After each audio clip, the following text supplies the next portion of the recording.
Just fucking do it. Subscribe now. We had an all-conference wrestler that he was always, where he'd get knocked off balance, he'd go to take him down, like in a wrestling takedown, no matter, and then he'd, and he'd always, try to take him down. It was hard for him to learn a new trick he had never boxed before, but he wanted to do it. Now, I've talked about this off and on. Nobody's ever read it but me. Maybe Ollie's going to read it now. It says, adapt or die. It's too late to prevent climate chaos, warns the world's leading scientists. It's time to focus on survival. I've been saying this about 25 years. Delay means death. That's the message of the most recent United Nations report on climate change, according to the UN Secretary General, who Sally and I happen to know. The 3,700-page report is intended to serve as a wake-up call, driving home the severity of the climate crisis, and is yet another reminder that the decade will be a make or break period for weaning the world off fossil fuels. But even if they are weaned off fossil fuels, it's too late. We can't reverse it. We can't reverse it. Yet nobody talks about it. There's going to be plastic in the ocean, and ozone is going to be blocked 1,000 years from now. If we stop today,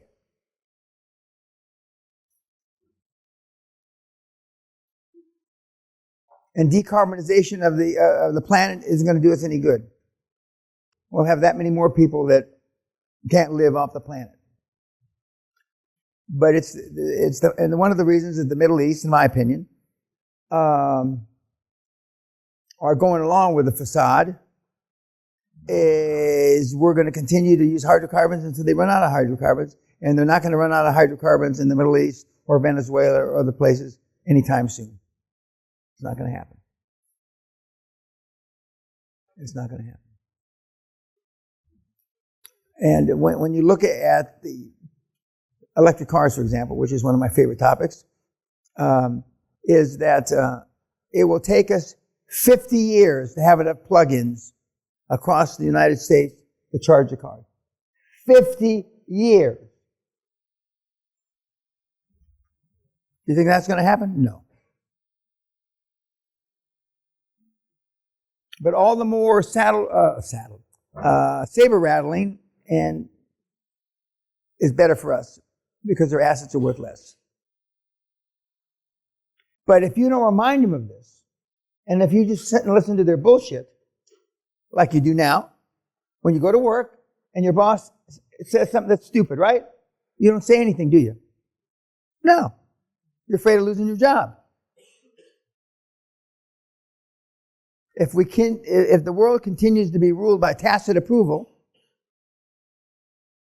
it's going to be 150 years, not 50 years. And it's one of the reasons I've been so successful is because I've never, for whatever reason, doesn't matter why. Just the why is not important. The how is important. And but you will not be able to utilize. Back up a second. I already said several times, man's greatest burden is unfulfilled potential. Unless you start fulfilling your potential, you're going to be no better off than before you came here. And your potential means open your big fucking mouth, or little mouth, or whatever, every size mouth you've got. But that's hard, isn't it? You can't tell your mother go fuck herself when you know your mother's talking shit, can you? You could, but you won't. Is that correct? I'm talking to you. Never going to happen. That's why I'm so proud of Lancaster gave her mother a heart attack a few seminars ago. If I had known that during the seminar, I would have come all over myself. I would have been so fucking happy.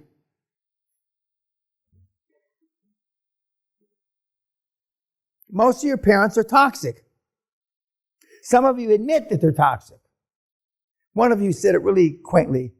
He's a no good, worthless, piece of shit bastard. You were talking about your father. I said, wow, that guy got it pretty close. We used to beat you and whatever. But it's not like you ever told him that. You have no idea how liberating, just like for the kids that were in their boxing. I've never stored anything up to cause myself an ulcer. I've always flapped my big mouth and got me in a lot of trouble. And I've always punched first and asked questions later. And the guys that I know that are more like me, are all successful. Elon's a lot of things. Whether he can box or not, I have no fucking idea. But he's not a mealy mouth, is he? He says what he thinks. The reason why Jeff and Elon want to go to Mars is because of this. And Elon says it more articulately, that we should be a two-planet species, I think is how he puts it. He doesn't say because this planet's through. It'll take 300 years to I was going to say carbonize, to build a civilization on Mars. 300 years!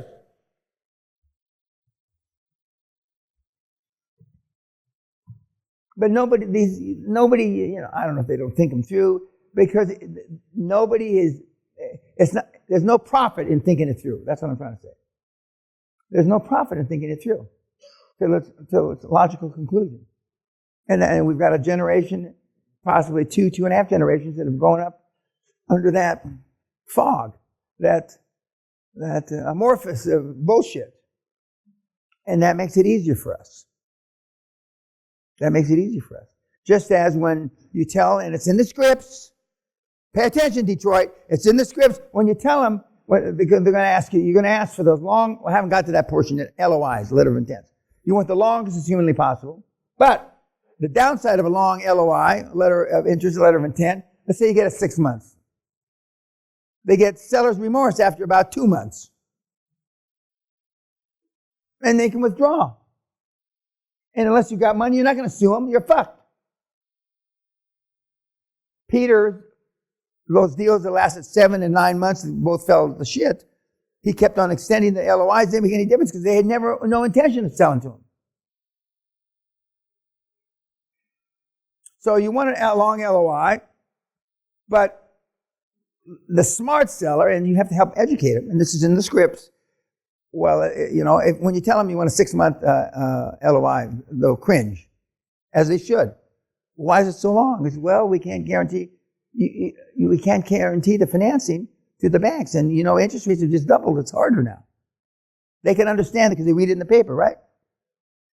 Well, if you can't live with that, tell me now. And then they'll say words to the effect, you have to help them, Lou. Spoon feed them. Well, what are my alternatives? Well, we can get this, now you don't talk like me, but I talk like this to everyone. We can get this motherfucker done in 2 weeks. And then quiet. And the next one that talks loses. How? And then you say, even if you're not a Muslim, thank you, Allah. Thank you. Well, the commercial banks are what slows us down. Once it goes to loan committee and you'll see all these buzzwords, and it can take 6 weeks just, for credit approval. But we can get it done a lot quicker if we do the financing in-house. That's also in the scripts. Now, they don't know what that means. I'm not sure I know what it means. But we're going to do it in-house, right? That means we're not going to involve any commercial. Now, I'm telling you this, and you're not telling them that. But we're not going to use any commercial banks. And most people don't like banks anyway. So that's on our that's on our side. That's our favor. Well, how soon can we get it done? Say 2 weeks. It won't take 2 fucking weeks. But say 2 weeks. And then you heard what TK said in his example when he was up here. The guy wanted $1 million at the close. Well, what are you going to do with $1 million? Which would have entailed commercial banking. What are you going to do with $1 million? Well, I'm going to pay off this note I had for $200,000, and I'm going to put $800,000 in the bank for my retirement. Remember? Well, you're going to get what, 1% or 0.5%? Oh, I'll give you 5%, and now you'll give them 7 or 8. I'll give you 7% on that, 800,000. This is not new. God, I want to cry. This is not new shit. I didn't invent, the winning the lottery. This is, for those of you that haven't seen the movie Elvis, the manager, Colonel Parker, who's a Dutchman, a thief, he should be on my Hall of Shame, which most of the guys up there are from the Netherlands. He says, it's all a game. We're going to make it snow. Remember this, for those of you who haven't seen the movie. I'm a snowman. We're going to make it snow in the tent. We're going to make everybody happy. And that's exactly what we do, except we're not stealing all Elvis's money like he did. These are just, I told you, I say on my website and in other YouTubes, and I say it later on in the week, you only have to learn 25 to 30 phrases, the jargon, and you're a billionaire. 25 to 30. For those of you that are there's nobody slick in this fucking room, believe me, okay? But for those of you that are kind of slick, that have the potential of being slick, you have to learn 15 to 20 phrases. That's it, nothing more. And you know how when you hear a politician, and I'm honing my political answers, as Kat Niji will tell you, I have 6 selling points. Six parts of my platform for politics. No matter what fucking question they ask me, it's one of those 6 answers. I don't give a fuck if they say, how many days in February? It's number 3 answer. Are you for this? It's number 4 answer. Well, you got a few more. The politicians are dumber anyway, so you instead of 5 or 6 like me, you're going to have between 20 and 30 answers, and that's it. And you don't say anything else. And so they will go along. But you got to act like you know what you're talking about. And in the beginning, you won't. I made the comment, Josh Kim had done 4 deals, and he went to his cousin who was at Goldman Sachs and asked him to explain the difference between debt and equity. I'm going to say it again slow. He'd done 4 deals. He's already a multimillionaire, and he asked his cousin to explain the difference between debt and equity. And look at you. Proud beasts that you are, especially, when you just got out of the ring. You don't have to know shit. And so we're through. And when we're back to the chairman now for a second, I'm going to transgress or back up. The chairman will know infinitely more about any part of healthcare, even if he wasn't part of it. If you come away from being a chairman of the kind of chairman that I've alluded to, you know 1,000 things about healthcare that you don't need to know. And I used to say that on the head of a pin is more knowledge than I had about the oil and gas business.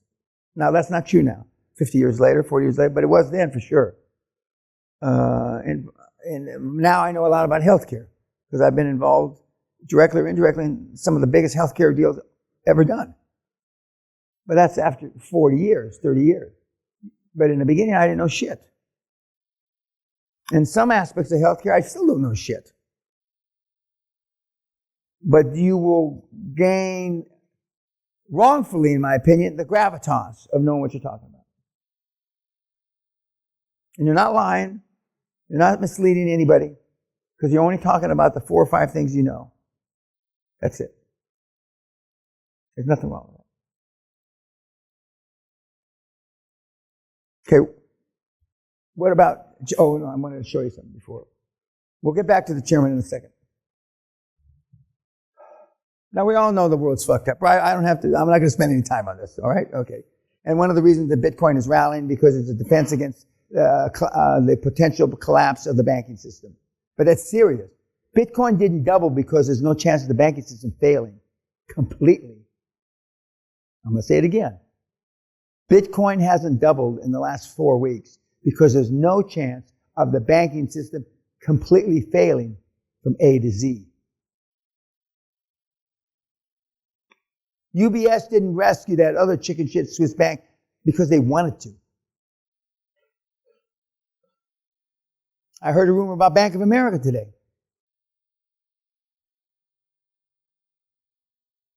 You know what happened if B of A went down?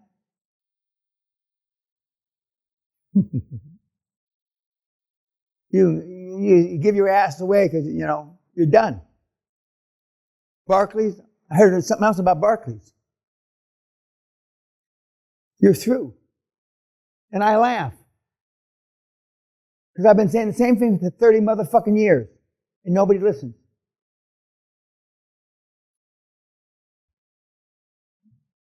We had a guy at the last seminar wanted to know if this was east or west of me. Mentee, after the seminar, he went and bought that castle. He's a neighbor of mine.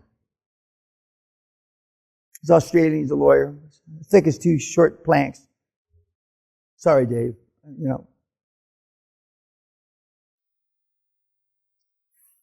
So this guy went and bought another one west of me. He's east of me. No research, no Google, no money. How do you do that? How? How's it possible? He's going to go buy palaces in Morocco next.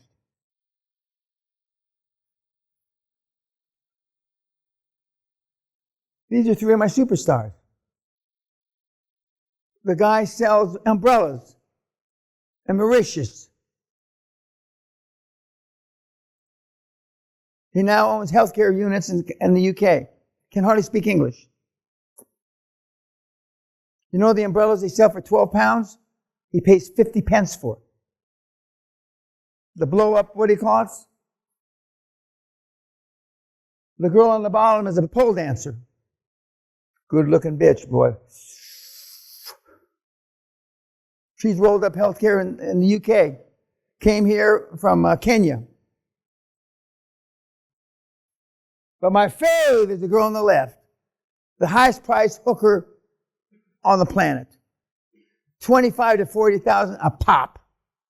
And if you pre-ejaculate all over your leg, that's considered a pop.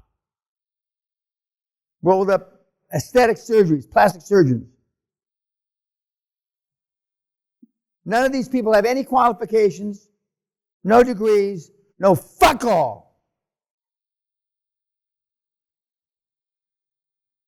How'd they do that? Everyone's got a story. Everybody's got an axe to grind. Whether raped by their father, beaten by they've all got a story. But they were desperate.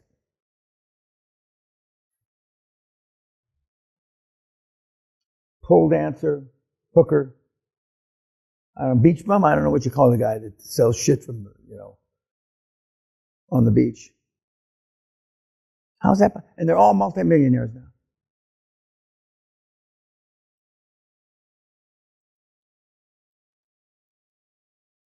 The pole dancer has got a fine body. Just look at that. Don't drool too much, guys.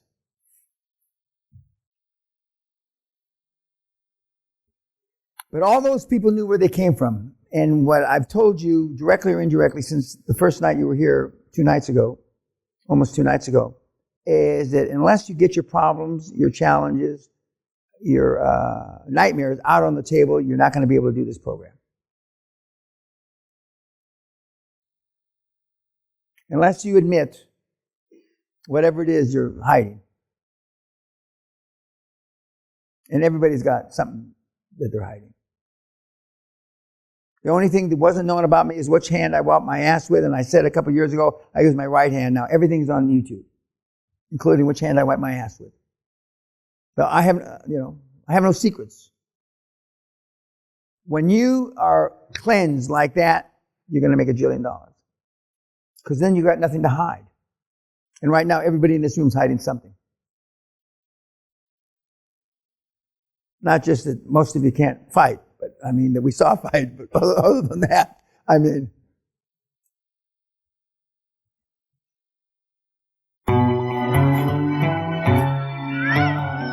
this is my father, just before he retired.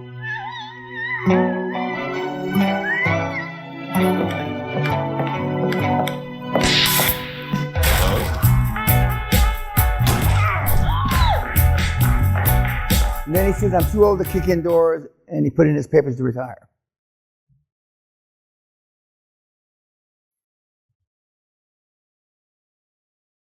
This is where I come from.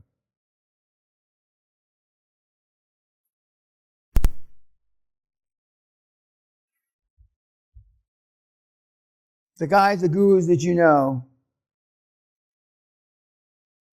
are all hiding something. And I happen to know everybody's secrets.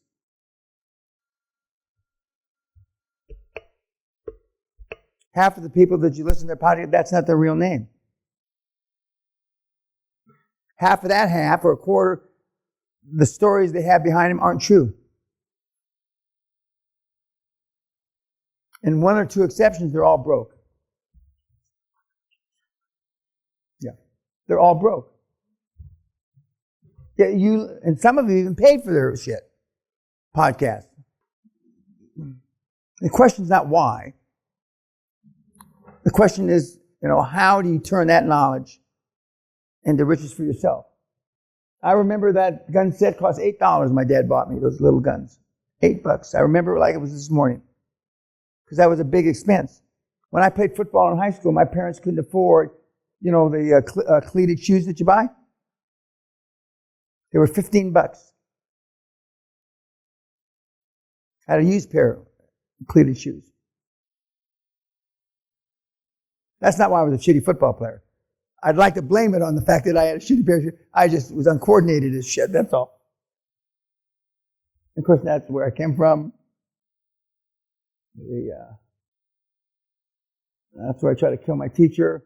And that's when I went back to see my teacher, the new principal. So we've all got axes to grind. Now tonight, when you see the movie tonight and you try to relate or you decide what in the movie are the takeaways for you, the other question, part of your unwritten homework is, what do you have to reveal for you to be able to use this program? What do you have to reveal? Because everybody in this room's got to reveal something.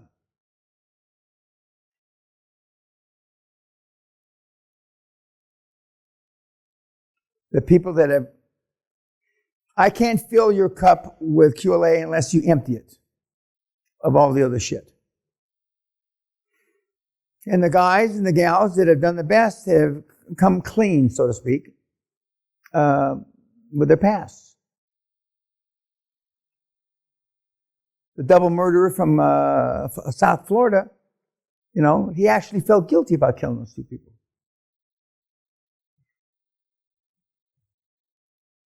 And no matter how much you pray and do, just like the lady with the big dick, he said, you can't forget killing those two people. No matter how many times you go to therapy or church or synagogue or temple or whatever. So everybody in this room's got something. Now, I'm not going to ask you to share it tomorrow. Now, in closing today, we want to see a Nazi superstar that sent all his family, which you saw, the 6 people, that's done very well, that hates healthcare, hates people, not dissimilar to my own personality. That's not what we're watching him. He's this tall. He's a blonde Hitler.